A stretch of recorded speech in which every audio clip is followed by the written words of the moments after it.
I'm Rachel. I married my husband, David, 3 years ago.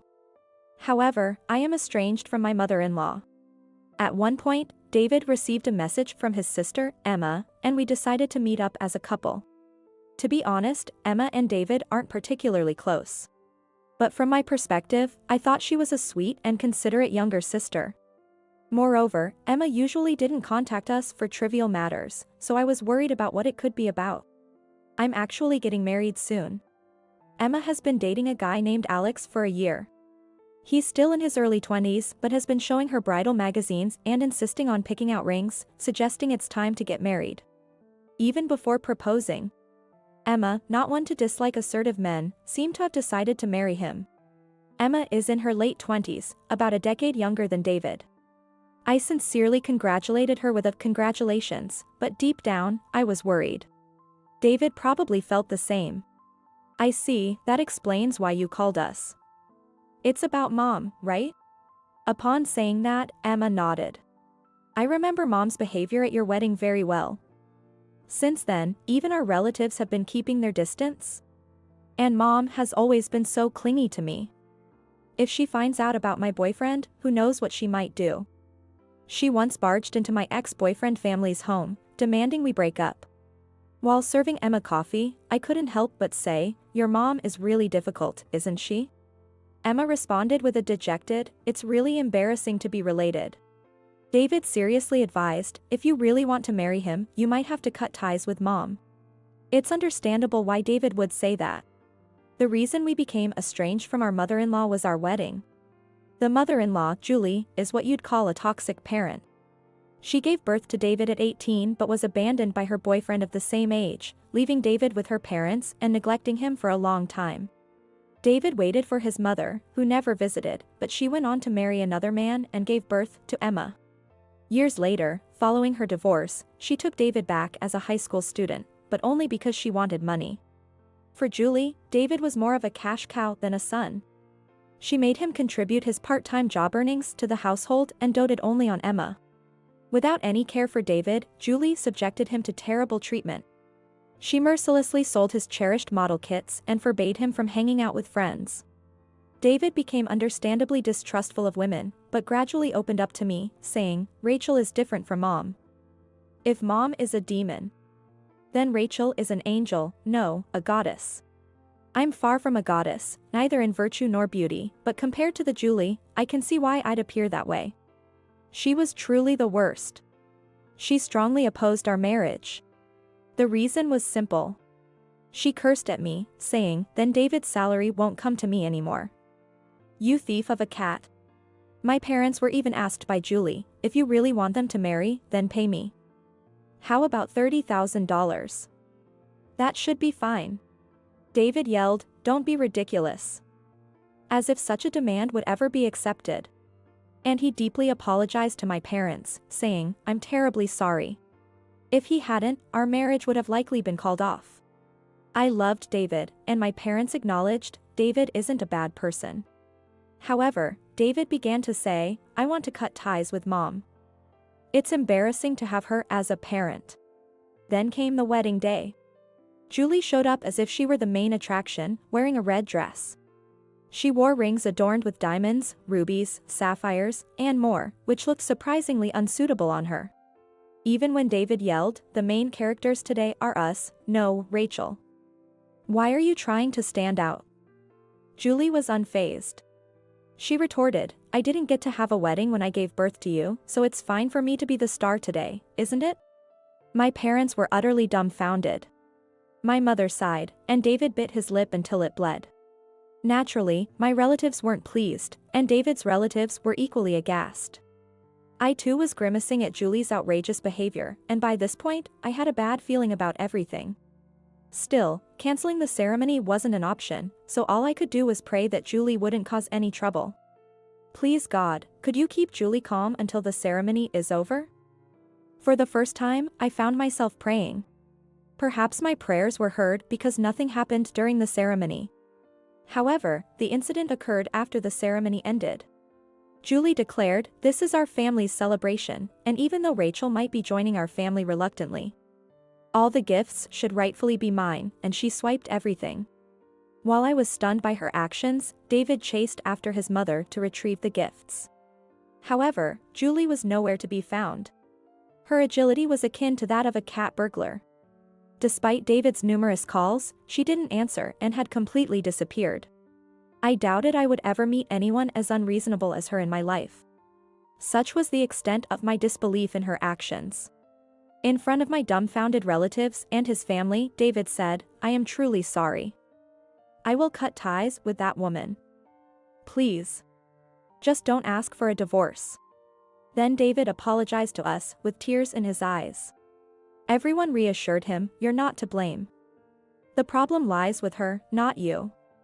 There's no need for a divorce." I felt sorry for David and couldn't forgive her. For David's sake, we decided to cut ties. Let's consider those gifts as severance pay. If it means we can cut ties, it's a small price to pay. And so, David severed ties with his mother. The relatives also decided to have no further dealings with her. Then, David sought legal advice. He went to the extent of having legal documents prepared for the estrangement. When his mother, having squandered the celebration gifts, returned, he immediately made her sign. I couldn't feel relieved. Because for David, who grew up without a father, she was his only parent. Was it really okay for him to sever ties just to marry me? Did I cause him to lose his family? With these thoughts, I suddenly felt lonely and started to cry. Then, a white cat named Snowball jumped onto my lap. This cat was a stray that often visited our garden. Whenever I seemed lonely, it would always come and sit on my lap like this. Right, it's for the best. It's for our happiness. I reassured myself, continuously petting Snowball. Thank you, Snowball, for always being there. Though we completely cut off contact with Julie, the situation was different for Emma, who was doted on by her. Emma, a model-like beauty who could grace the covers of fashion magazines and resembled her mother in her youth, was different. As for David, he could be described as the epitome of an ordinary son. Given Emma's nature, she has been approached by more than 100 men, but she has only dated a few of them. However, none of these relationships lasted more than a month. Her mother would interfere to prevent anyone from taking her precious daughter away. Emma once received a marriage proposal, but her mother barged in unexpectedly and threw the engagement ring into a river. The man said, "I don't want to become part of a family with such a mother-in-law. Let's call off the wedding," and left. After about an hour of berating her mother, a calmer Emma finally declared, "That's why I'm planning to marry him without telling Mom. I won't let her interfere this time," and left. As soon as the front door closed, I couldn't help but ask David, "Do you think she won't be interfered with?"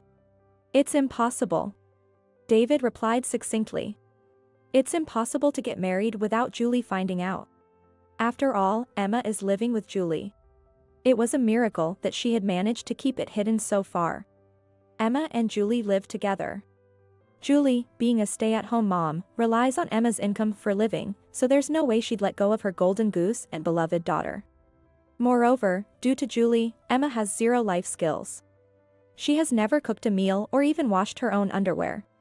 Julie insists, "You don't need to do anything. You're tired from work, just rest." What if you get hurt?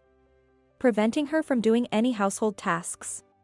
I'd like to see someone who gets injured washing underwear. However, getting married brings not only personal but also family issues into the mix. The biggest issue was how to explain it to his parents. That was the major problem.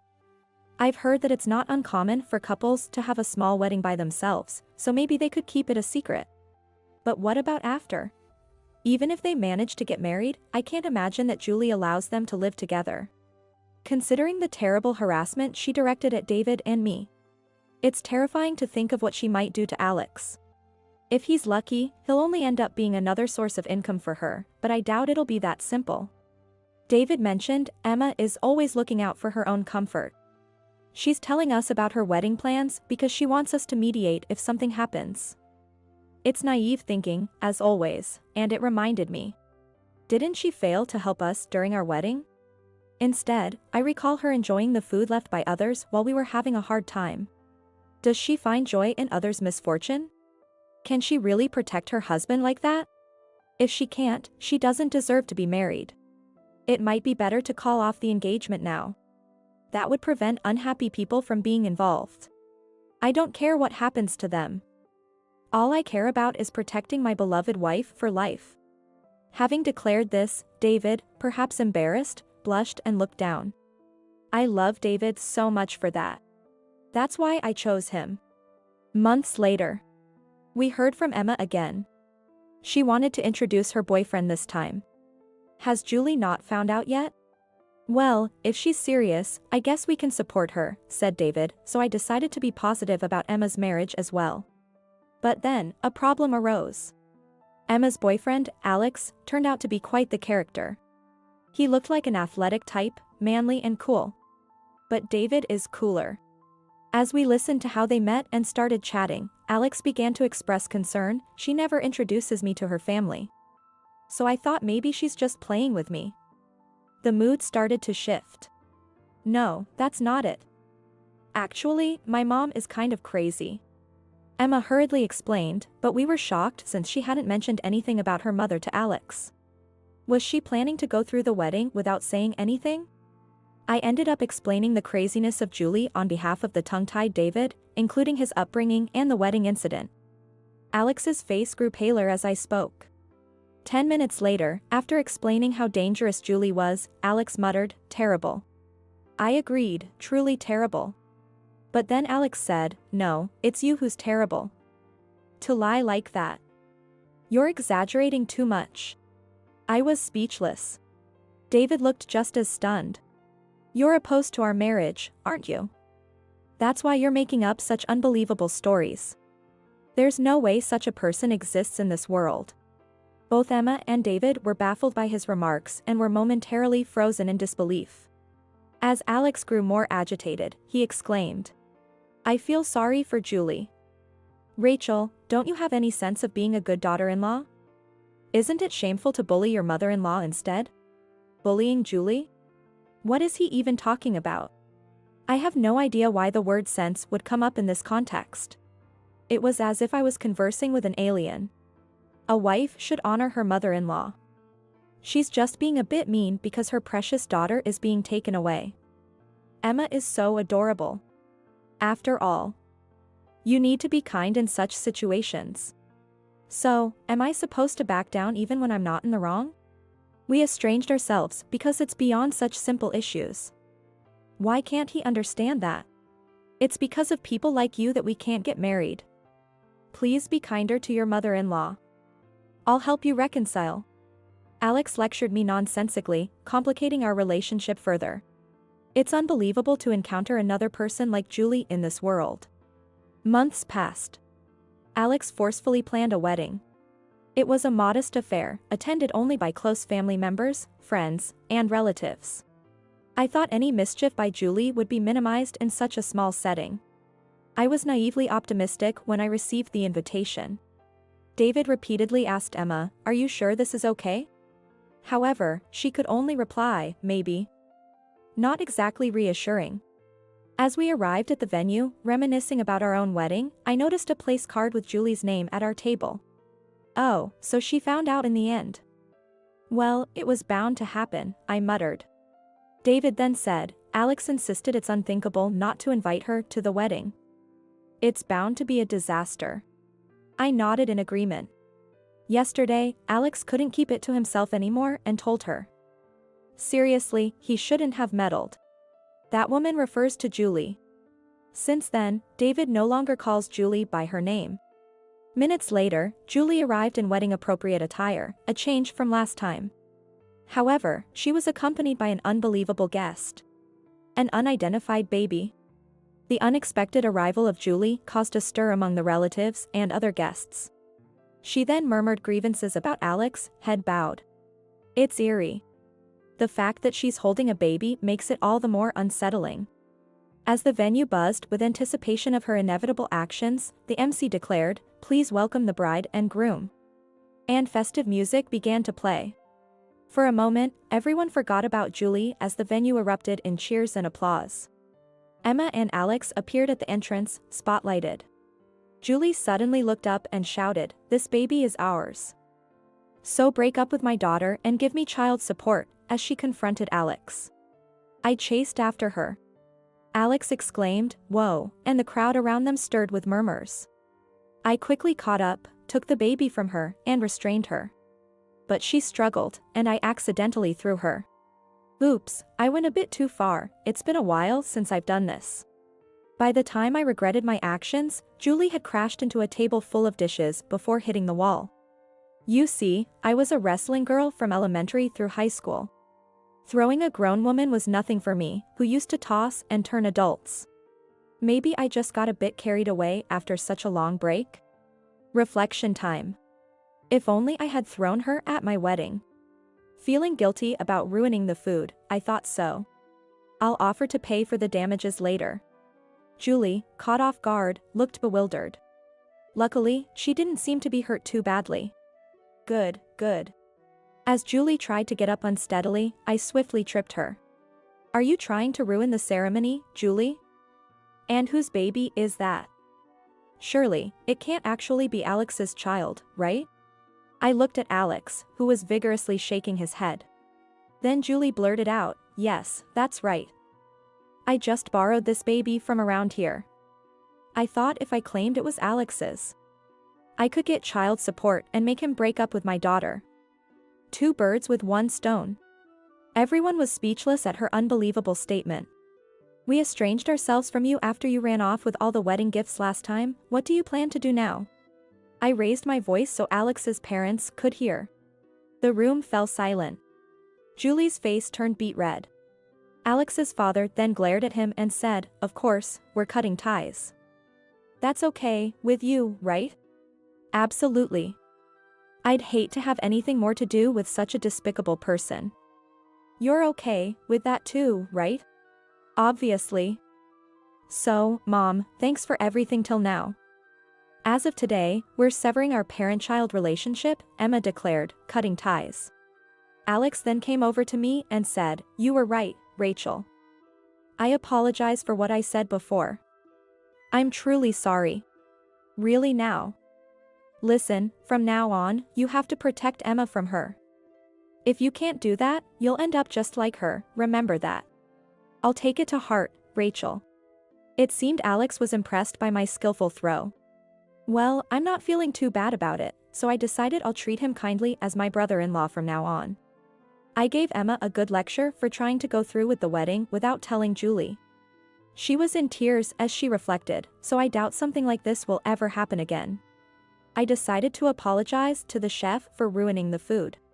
The chef gave a wry smile and said, "It's not your fault, it's hers," and forgave me. We then enjoyed the remaining food, and the cake-cutting ceremony went on. Of course, Julie wasn't there. Because she was taken away by the police on suspicion of kidnapping. Apparently, one of the relatives had discreetly called the police. To that unknown relative, well done. Somehow, the ceremony concluded safely. After that, David apologized to me. "I'm sorry, I couldn't do anything. I always say I'll protect you no matter what, yet when it comes down to it, I feel like a failure as a husband." "No, that's not true. I'm always being saved by you. Please stay by my side forever, my wonderful husband." I hugged David. We spent a passionate night together. Months later, Emma and Alex consulted a lawyer and had legal documents prepared for estrangement. Julie could have been sentenced to more than 3 years in prison for kidnapping, but the baby's parents decided to settle, as the baby was unharmed. After being released from detention, Julie signed the estrangement papers, effectively losing her entire family. She got what she deserved. Emma and Alex, now estranged from Julie, seem to be living happily. Perhaps influenced by my lecture that day, they visit me once a month to consult on various matters. I'm happy to be relied upon, but I wish they'd decide on their furniture arrangement by themselves. As for Julie, who lost everything, it seems she's been living a lonely life on her pension since then. Now, her only companions appear to be stray cats. 3 years later, both our families were blessed with children. It's all thanks to cutting ties with her. We laughed together, referring to them. I hope this happiness lasts forever. So I thought, as I petted a white cat sleeping comfortably on the porch.